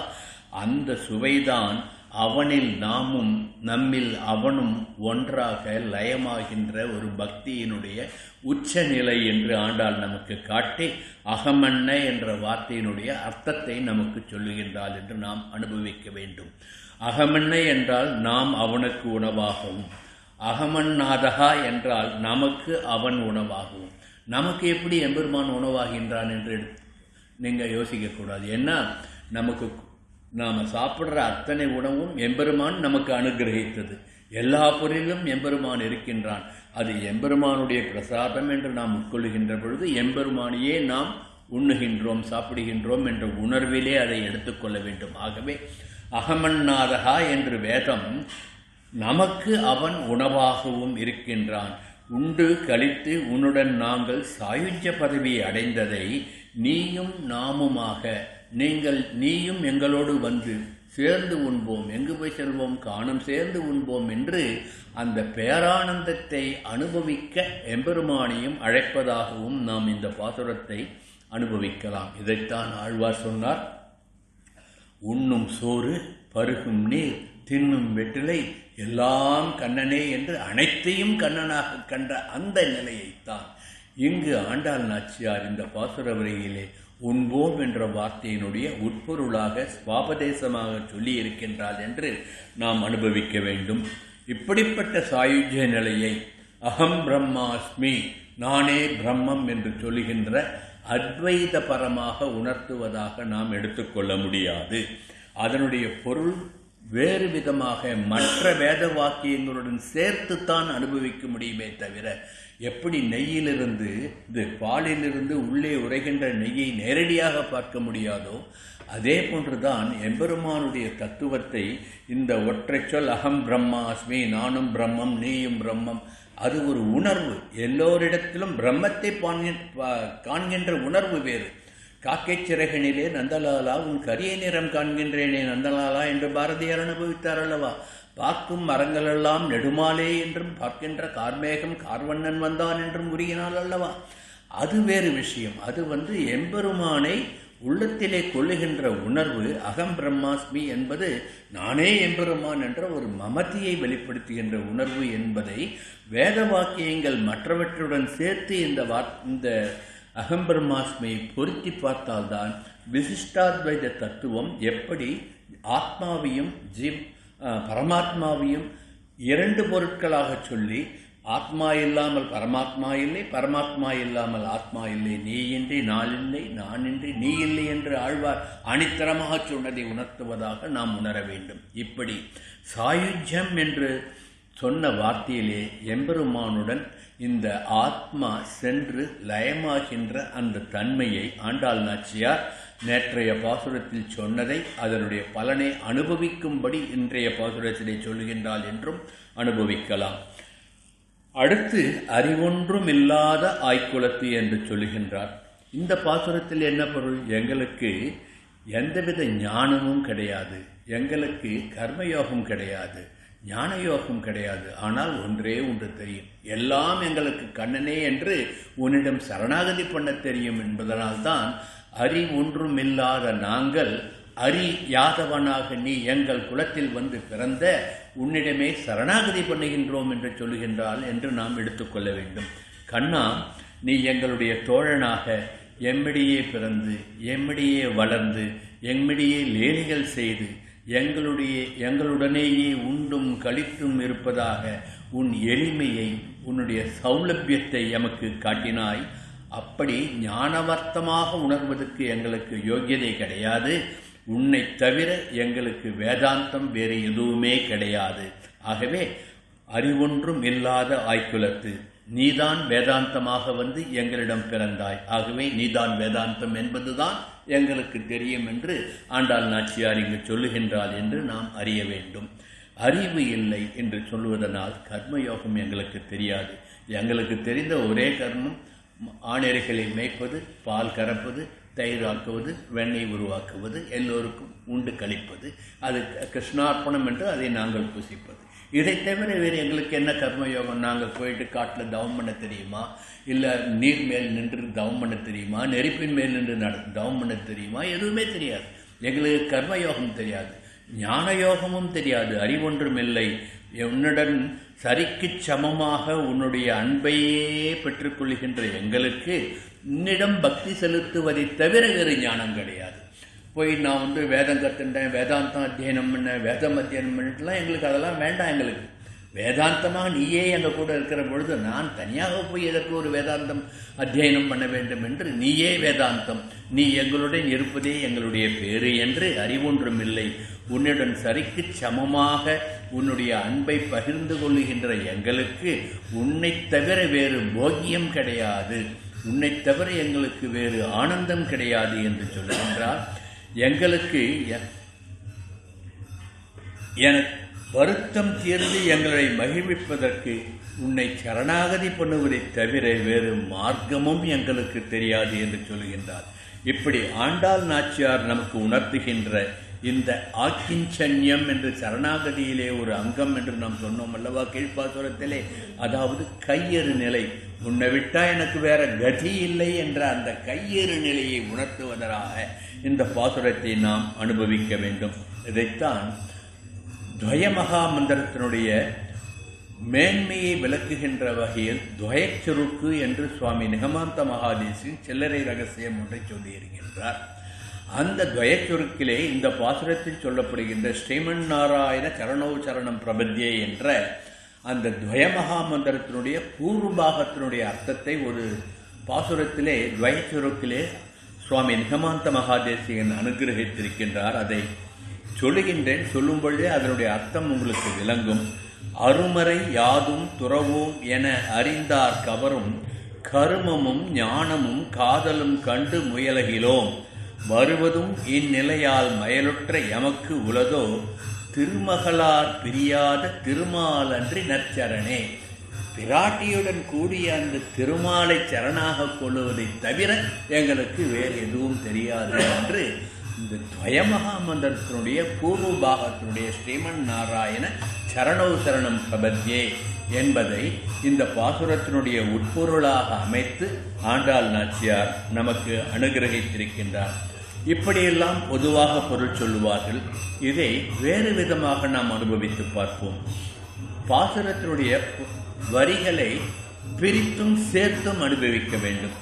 அறிவொன்றும் இல்லாத என்ற அந்த பாசுர சொற்களை கறவைகள் பின் சென்று காணம் சேர்ந்துன்போம் என்பதுடன் சேர்த்து அனுபவித்தோம் என்றால், அறிவொன்றும் இல்லாத ஆயர்களாகிய நாங்கள் கறவைகள் பின் சென்று காணம் சேர்ந்துன்போம். குலத்து உண்டன்னை பிறவி பெருந்தனை புண்ணியம் யாமுடையோம் என்பது பாசுர வரி. இந்த சொற்களால் எம்பெருமானுடைய எளிமையை ஆண்டாள் நாச்சியார் சொல்லுகின்றார். பரமபதத்திலே நித்தியசூரிகள் அனுபவிக்கின்றபடி வீற்றிருந்த எம்பெருமான் இன்று கோகுலத்திலே வந்து யாதவ குலத்திலே பிறந்து எங்களுடைய அறிவொன்றுமில்லாத இந்த ஆய்குலத்திலே இருக்கின்ற எங்களுடன் கூடி இருந்து குளிர்ந்து கொண்டு அனுபவம் தந்தாய் அல்லவா. எத்தகைய எளிமை ஒன்றுடையது என்று சொல்லுவதுதான் ஆய்குலத்து உந்தன்னை பெற்ற பெருமையை நாங்கள் உடைகின்றோம். எங்களுக்கு வேற என்ன பெருமை என்று அந்த அவர்கள் பெற்ற பெரும் பேற்றை எம்பெருமானே தங்களிடம் வந்து தங்களுடன் இருக்கின்ற அந்த பெரும் புண்ணியத்தை ஆண்டாள் நாச்சியார் இந்த பாசுரத்திலே பதிவு பண்ணுகின்றார். யாதவ குல மக்களுடைய பெருமையாக என்று நாம் அனுபவிக்க வேண்டும். இதைத்தான் வாசகம் செய்து நம் பரமே என்று ஆழ்வார் அனுபவித்திருப்பால் திருவிருத்த பாசுரம் ஒன்றில். வாசகம் செய்வது நம் பரமே தொல்லை வானவர்தம் நாயகன் நாயகரெல்லாம் தொழுமவன் ஞாலம் முற்றும் வேகமாயினும் சோராவகை இரண்டே அடியால் தாயவன் அளந்தவன் ஆய்குலத்து வந்து தோன்றிற்று நம் இறையே என்று எம்பெருமானுடைய சௌலபியத்தை இந்த அகில உலகங்களையும் ஈரடியால் அளந்து காட்டினான் அல்லவா திருவிக்கிரம அவதாரத்திலே.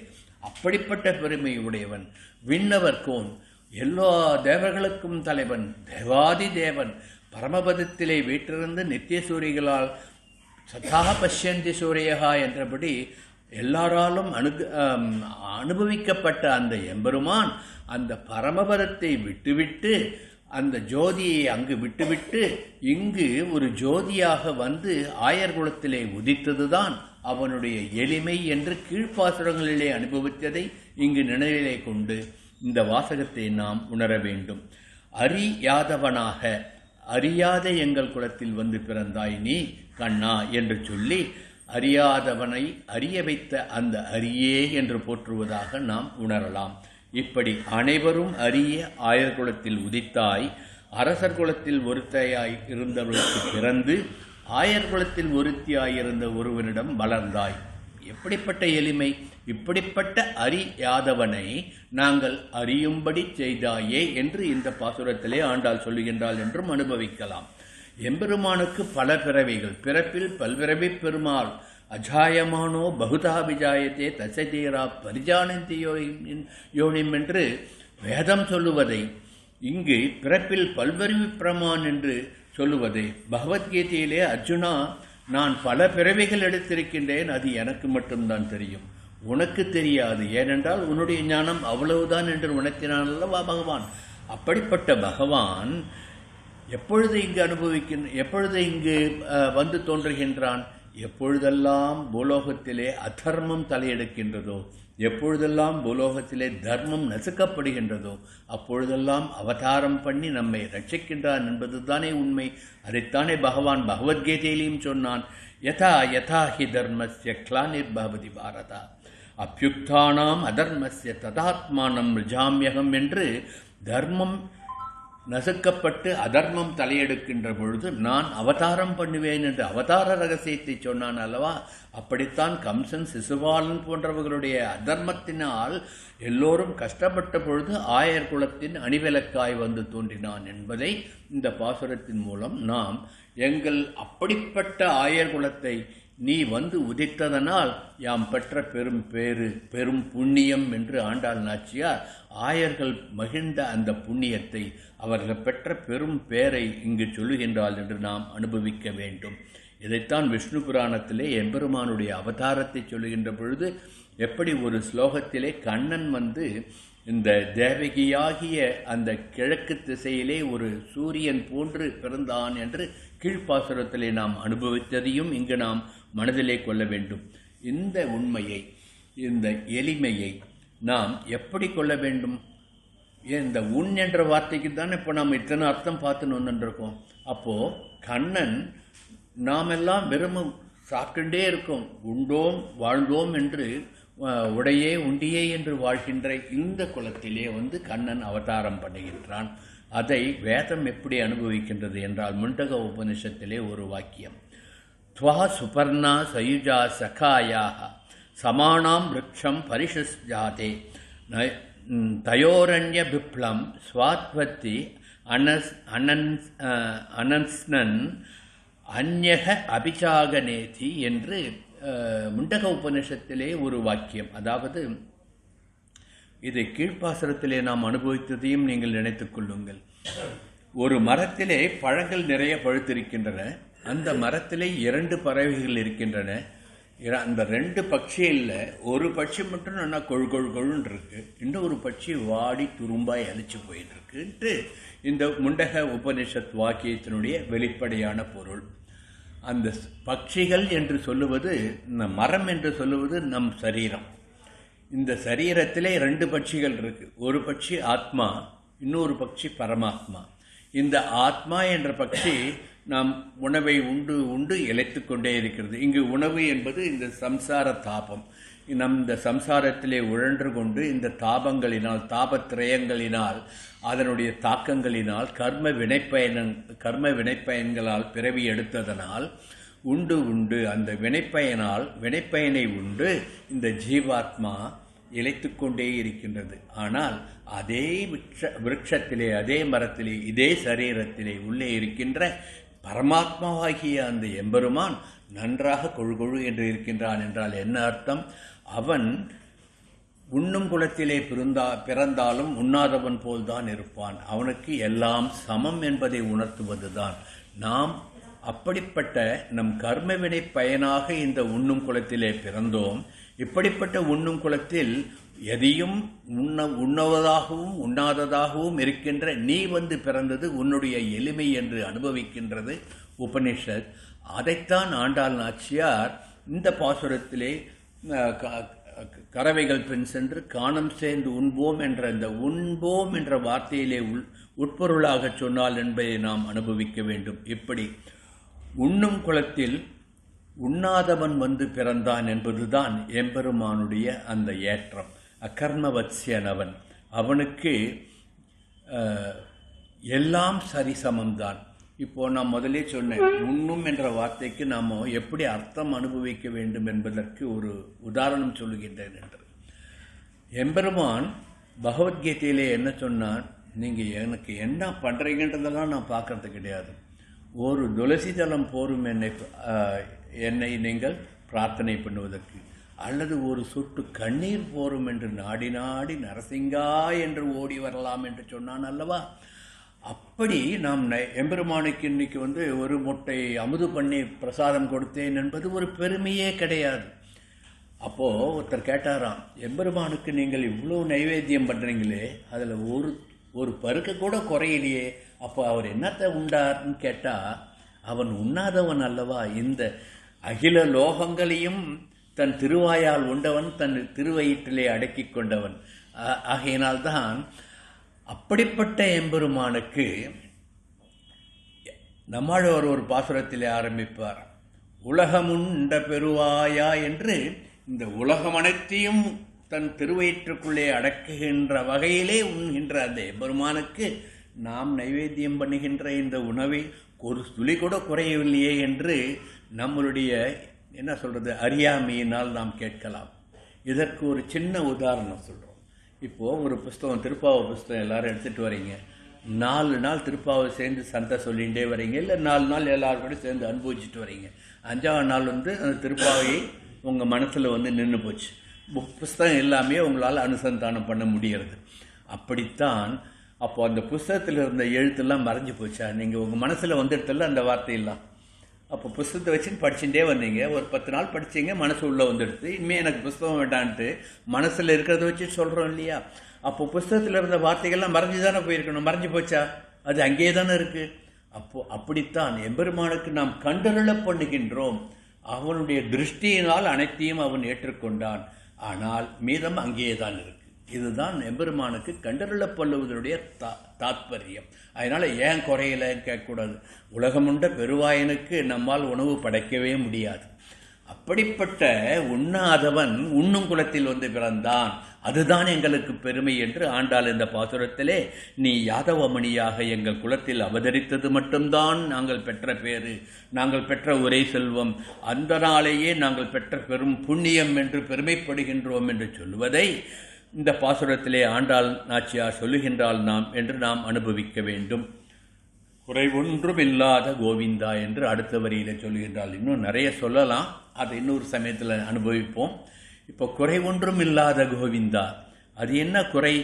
எம்பெருமானுக்கு குறையே இல்லையா? நிறைய குறை அவர்கிட்ட இருக்கு. எம்பெருமான்கிட்ட என்ன குறை இருக்குது சொல்லுங்க. எம்பெருமானுக்கு அப்பா அம்மா இல்லைன்ற ஒரு குறை ஒன்றும் இல்லை. அவனுக்கு ஆதியும் அந்தமும் அவனே. அப்படி இருக்கும்போது அவனுக்கு அப்பா அம்மா இருக்காங்களான்னு ஒரு குறை. அம்மா எனக்கு அந்த குறை இருக்குது. அடுத்தது என்ன அவங்ககிட்ட குறை இருக்குது?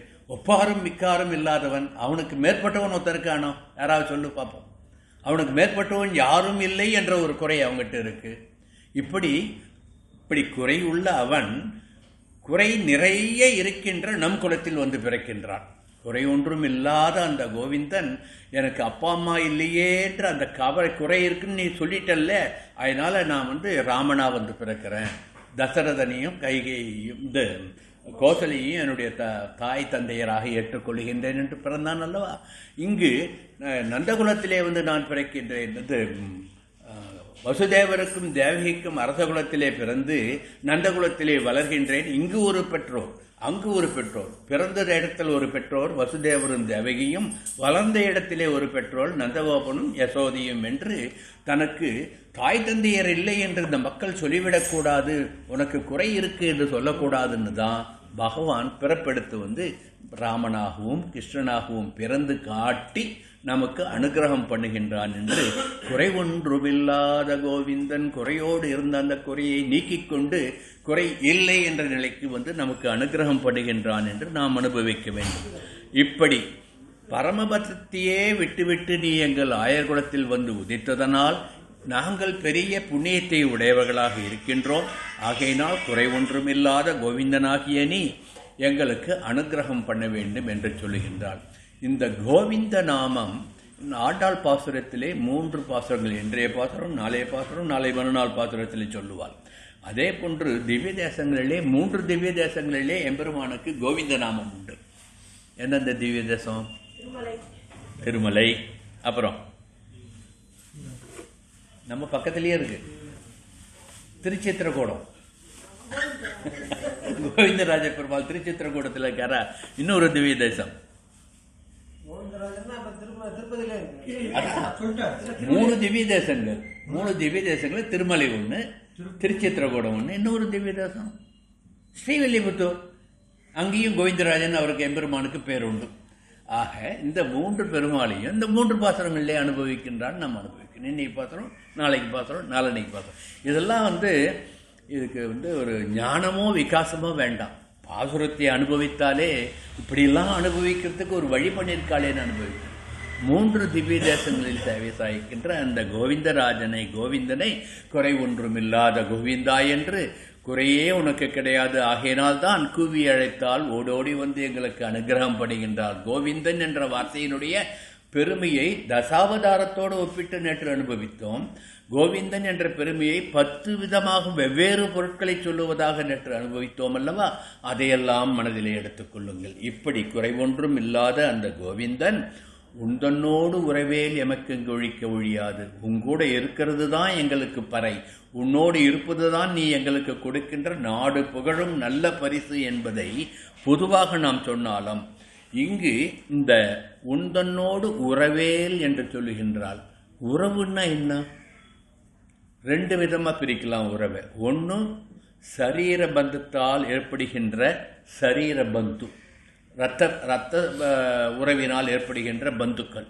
இவர் என்னுடைய அண்ணா, இவர் என்னுடைய தம்பி, இவள் என்னுடைய தமக்கை, இவளுடைய அப்பா, இவா என்னுடைய அம்மா, இவா தாத்தா, இவா பாட்டி, இவா மாமா, இவா மாமின்ட்டு சரீர பந்தத்தால் ஏற்படுகின்ற உறவு இந்த லோகாயுதமான உறவு. இன்னொரு உறவு ஆத்ம உறவு, ஆத்ம பந்தத்தால் ஏற்படுகின்ற உறவு. இந்த சரீர பந்தத்தால் ஏற்படுகின்ற இந்த உறவானது எப்போ வேணாலும் அழிஞ்சு போகலாம். இன்னைக்கு இருக்கும், நாளைக்கு இல்லாமல் போகலாம். ஆனால் இந்த ஆத்ம பந்தம், ஆத்ம பந்து என்னைக்குமே அழியாது. எம்பெருமானுக்கும் ஆத்மாவாகிய நமக்கும் இருக்கின்ற இந்த உறவு எப்பொழுதுமே மறையாது என்பதை உணர்த்துவதுதான் இந்த வாக்கியத்தில் உந்தன்னோடு உறவே.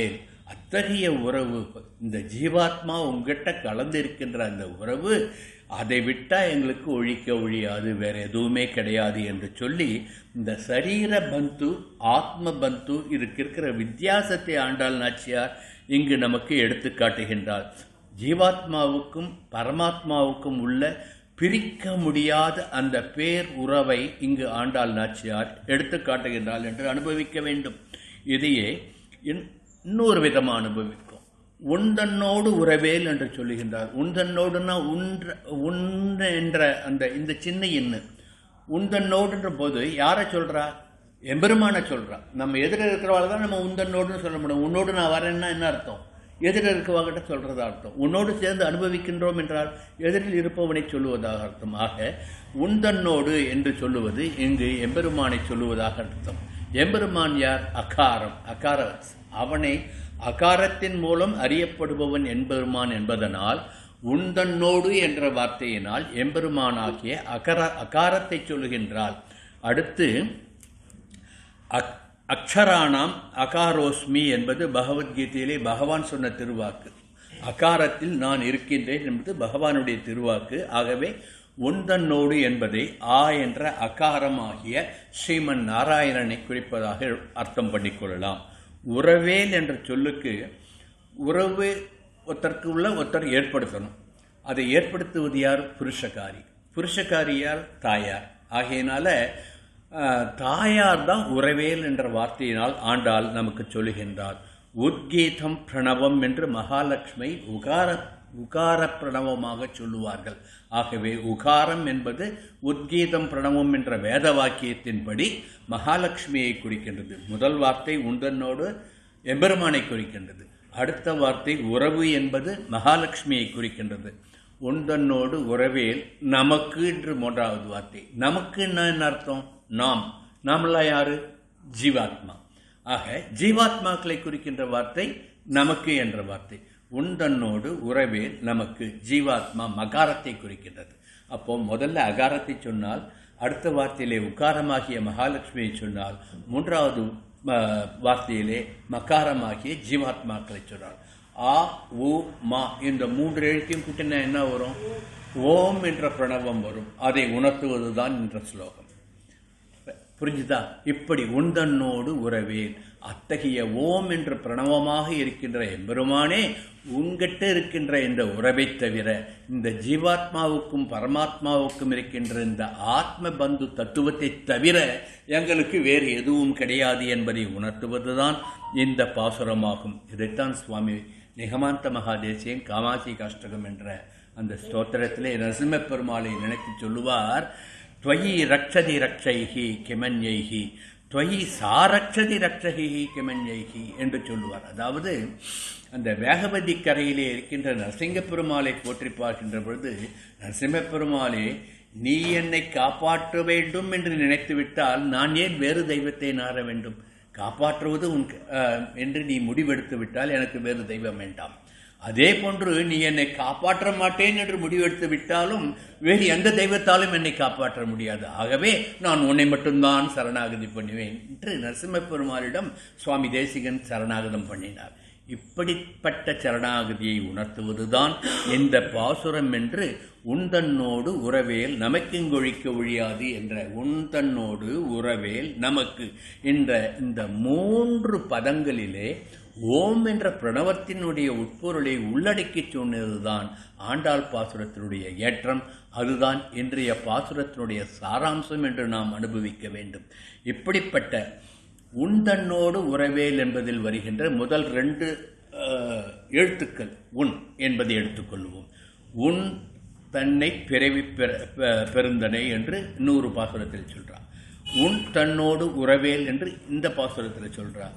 உன் தன்னை சிறுபேர் அழைத்தனும் இந்த பாசுரத்தில் சொல்றார். இப்படி 3 விதமாக உன் உன் உன் என்று இந்த பாசுரத்தில் சொல்லுவதை நாம் எப்படி எடுத்துக்கொள்ள வேண்டும் என்றால், பகவானுக்கும் நமக்கும் உள்ள அந்த பிரிக்க முடியாத பந்தம், அந்த ஆத்ம பந்தத்தை மீண்டும் மீண்டும் அழுத்தி 3 முறை சொல்லுவதாக எடுத்துக்கொள்ளலாம். இப்போ லோகத்தில் நாம் சாதாரணமாக ஒரு பொருளை நிர்தாரணம் பண்ணணும்னா ஸ்ட்ராங்காக சொல்லணும்னு சொல்லுவோம்.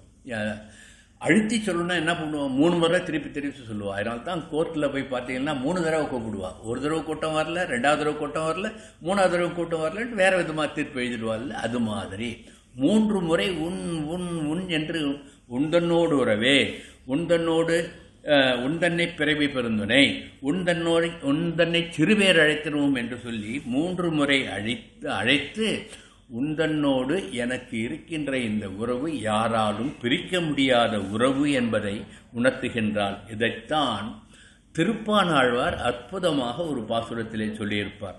பாரமாய பழவினை பட்டெடுத்து என்னை தன் வாரமாக்கி வைத்தான், வைத்ததன்றி என்னுள்ளே புகுந்தான், கோரமாதுவம் செய்த நல்கொள் அறியேன், அரங்கத்தம்மான் திருஆர மார்பன்றோ அடியேனை ஆட்கொண்டதே என்று சொல்லுவார். நான் ஒன்றும் பெருசாக தவமெல்லாம் பண்ணலை. என்னுடைய வினைகள் அனைத்தையும், கர்ம வினைகள் அனைத்தையும் பற்றறுத்து விட்டு நீ என் உள்ளே வந்து புகுந்து விட்டாயே அரங்கநாத பெருமாளே என்று ரங்கநாதனை வேண்டினார் அல்லவா திருப்பானாழ்வார். அந்த அனுபவத்தை தான் இந்த பாசுரத்திலே உன்தன்னோடு உறவேல் நமக்குங்கொழிக்க ஒழியாது என்று ஆண்டாள் நாச்சியார் அருளி இருக்கின்றாள் என்று அனுபவிக்கலாம். இப்படி அறியாத பிள்ளைகளாகிய நாங்கள் அன்பினால் உன்னை சிறுபேர் அழைக்கின்றோம். நாம் என்ன ஒன்று ஓம் நமோ நாராயணாயா, ஓம் நமோ வாசுதேவாயா, ஓம் நமோ மாதவாயா, ஓம் நமோ கோவிந்தாயா நாம் அவனுக்கு அர்ச்சனை பண்ணுறோம். நாராயணா, கோவிந்தா, கண்ணா, கிருஷ்ணா, மாதவா, கோவிந்தா, இப்படி உந்தன்னை சிறுபேர் அழைக்கின்றோம். இந்த பிரணவத்தை கூட சேர்த்து அனுபவிக்கல. நமகா நான் இல்லை எல்லாம் நீயே என்று ஞானத்தோடு அனுபவிக்கவில்லை. வெறுமை பேர் சொல்லி கூப்பிடுற மாதிரி சிறு பேர் அழைத்தனவும். ஆகையினால எங்களுக்கு அறிவு ஒன்றும் கிடையாது, ஞானம் கிடையாது, நோன்பு கிடையாது. எங்களுக்கு தெரிஞ்ச ஒரே ஒரு ஞானம், கண்ணன் நீ எங்களுக்கு எல்லாம், கண்ணன் நீ எங்களுக்கு சர்வம். நாங்கள் உண்ணும் சோறு, நாங்கள் பருகும் நீர், நாங்கள் தின்னும் வெற்றிலை எல்லாம் கண்ணனே என்று, சர்வமும் கண்ணன் என்று இருப்பதை தவிர எங்களுக்கு வேற ஞானம் இல்லை என்பதனால் உன்னை கண்ணாவா, கிருஷ்ணாவா, மாதவாவா, கோவிந்தாவா என்று அழைக்கின்றோம். சிறு பேர் அழைக்கின்றோம். பிரணவத்தோடு சேர்த்து நமகா என்று எங்களுடைய கையறு நிலையை சொல்லி அழைக்கவில்லை. ஆகவே எங்கள் மீது கோபம் கொள்ளாதே என்று சொல்லுவதாக, அறியாதை இடைச்சியரும் அறியும் வண்ணம் அம்புயத்தானுடன் அண்ணால் அவதரித்த குறையேதும் இல்லாத கோவிந்தா, நின் குறை கழற்கீழ் அடைக்கலமாம் குறிப்பு தந்தாய், வெறியாரும் மலர்மகளும் நீயும் விண்ணில் விண்ணவர்கள் அடிசூட இருக்கும் மேன்மை குறையாத வினையகற்றி அடிமை கொள்ள குறுக ஒரு நன்னால் நீ குறித்திடாதாயே என்று நமது ஆச்சாரிய சார்வபௌமன் இந்த நிலையை அமிர்தாஸ்வாதினி என்ற அந்த பிரபந்தத்திலே ஒரு பாசுரத்திலே எவ்வளவு அழகாக எடுத்து சொல்லியிருக்கின்றார். இந்த அனுபவம்தான் உந்தன்னோடு உறவே நமக்கு இங்கு ஒழிக்க ஒழியாது என்ற பாசுர வரிகளால் நாம் உணர வேண்டியது என்று சொல்லி, இறைவா நீ தாராய் பறை. பறையை பார்த்தோம் வாசல்ல. என்ன பறை கேட்கின்றான்? நாடு புகழும் நல்ல பறை எங்களுக்கு வேண்டும். அந்த நாடு புகழும் பெரிய பரிசு எதுன்னா, உனக்கு எப்பொழுதும் கைங்கரியம் பண்ண வேண்டும்.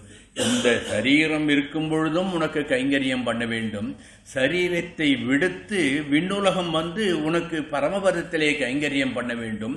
அத்தகைய பெரும் பறையை, அத்தகைய பெரிய பரிசை, நாடு புகழ்கின்ற பரிசை, பெருநாடு அலங்கரிக்கின்ற அந்த பரிசை எங்களுக்கு தந்துருள வேண்டும் என்று எம்பெருமானை இறைவாணி தாராய் பறையேலூர் எம்பாவாய் என்று பாசுரத்தை ஆண்டாள் நாச்சியார் முடிக்கின்றார். ஏற்கனவே சொன்னது போன்று எந்த ஒரு பாசுரத்தில் மட்டும்தான் இறைவா என்ற வார்த்தையை ஆண்டாள் நாச்சியார் இந்த 30 பாசுரங்களிலே இந்த ஒரு பாசுரங்களில் மட்டும்தான் பிரயோகம் பண்ணியிருக்கின்றாள் என்பதையும் மனதிலே கொண்டோம் என்றால் ஆண்டாள் நாச்சியாருடைய பாசுரத்தினுடைய ஏற்றம் புரியும். ஆகவே நப்பிண்ணை பிராட்டியிடம் புருஷகாரியாக நின்று அவள் நம்முடைய சரணாகதியை எம்பெருமான் ஏற்றுக்கொள்ளும்படி செய்ய வேண்டும் என்று நாம் கீழே பார்த்தோம் அல்லவா. நம்மாழ்வார் 40 பாசுரங்கள் பாடி சரணாகதி பண்ணினார் வெவ்வேறு திவ்ய தேசங்களிலே எம்பெருமானை மட்டும் நினைத்து. ஆனால் திருமலையிலே சென்று அகலையில்லேன் உரையும் என்று அலர்மேல் மங்கை உரை மார்பனாக திருவேங்கடமுடையானை பிராட்டியுடன் சேர்ந்து சரணாகதி பண்ண உடனே உன் அடிக்கீழ் அமர்ந்து புகுந்தேனே என்று சரணாகதி பண்ணின உடனே அந்த சரணாகதி ஏற்றுக்கொள்ளப்பட்டது. ஆகவே எப்பொழுது சரணாகதி ஏற்றுக்கொள்ளப்படும்? பிராட்டியுடன் சேர்ந்து எம்பெருமானை நாம் பிரார்த்தித்தால் நமது சரணாகதி ஏற்றுக்கொள்ளப்படும்.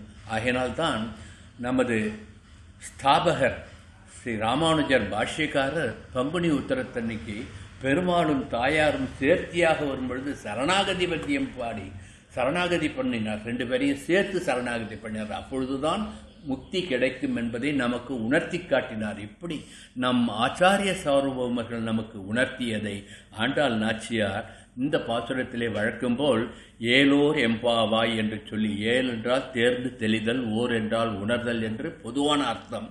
இது ஒரு அலங்கார வார்த்தையாக இல்லாமல் எம் பாவையாகிய நப்பின்னையே நீ எங்களுடைய குறைகளை தேர்ந்து ஆராய்ந்து மனதிலே கொண்டு புருஷகாரம் பண்ணி நாங்கள் செய்கின்ற இந்த சரணாகதியை நீ எம்பெருமானிடம் எடுத்துச் சொல்லி எங்கள் சரணாகதியை ஏற்கச் செய்ய வேண்டும் என்று பிரார்த்திப்பதாக பாசுரத்தினுடைய இறுதி வார்த்தைகளுக்கு நாம் அர்த்தம் கொள்ள வேண்டும். இந்த அளவிலே இந்த பாசுரார்த்தத்தை நாம் மனத்துக்குள்ளே கொள்ளுவோம். இப்படி எம்பெருமானுடன் பிரிக்க முடியாத லயமாகின்ற சாயுஜ்ய நிலையை, அந்த சாயுஜ்ய நிலையுடைய பெருமையை நேற்றைய பாசுரத்திலே சொல்லி அதனுடைய பலனை இந்த பாசுரத்திலே சொல்லி, தோலாத மாமணிக்கு தொண்டு பூண்டு தொழுதுகந்து தோத்திரங்கள் பாடி ஆடி கேளாத பழமுறையின் கீதம் கேட்டு கிடையாத பேரின்பம் பெருக நாளும் ஆண்டாள் காட்டிய வழியிலே நாமும் சென்று பிராட்டியுடன் பெருமாளையும் சேர்ந்து சரணாகதி பண்ணுவோம் என்று பிரார்த்திக்கின்றேன். ஆண்டாள் திருவடிகளே சரணம். கவிதார்க்கிக சிம்மாய கல்யாண குணசாலினே ஸ்ரீமதே வெங்கடேசாய வேதாந்த குரவே நமஹ. நாராயணா.